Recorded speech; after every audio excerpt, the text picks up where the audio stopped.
The small hospital waiting room had never felt so cold.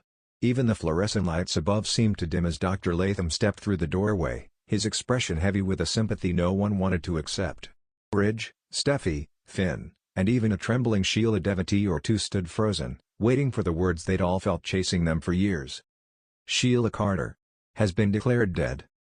The words echoed through the room like a sudden thunderclap. Steffi drew in a sharp, stunned breath, not sure whether she was supposed to feel relieved, shaken, or simply too overwhelmed to react. For decades, Sheila had tormented the Forresters, crashed weddings, stolen babies, faked deaths of her own, and even tried to destroy them from within. Hearing the finality of declared dead didn't feel real. Not yet. Finn's jaw tightened, his heart pulling him in two directions. Sheila's biological connection to him had always been a source of turmoil, but he had still hoped, just once, that she might change. Now that hope had been abruptly carved away, replaced by an emptiness he couldn't fully name.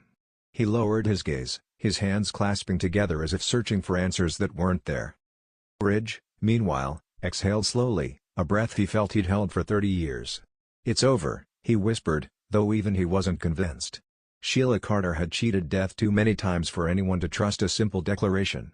He couldn't help but glance around the room, half expecting her to suddenly walk in, laughing in that chilling, familiar way. But this time was different. The evidence was clear, the body identified, the paperwork authenticated. The world's most dangerous woman had finally met an end she'd evaded for a lifetime. Yet the shock wouldn't loosen its grip. As the family stepped into the hallway, the weight of Sheila's legacy followed them like a ghost, one last haunting reminder of the chaos she left behind.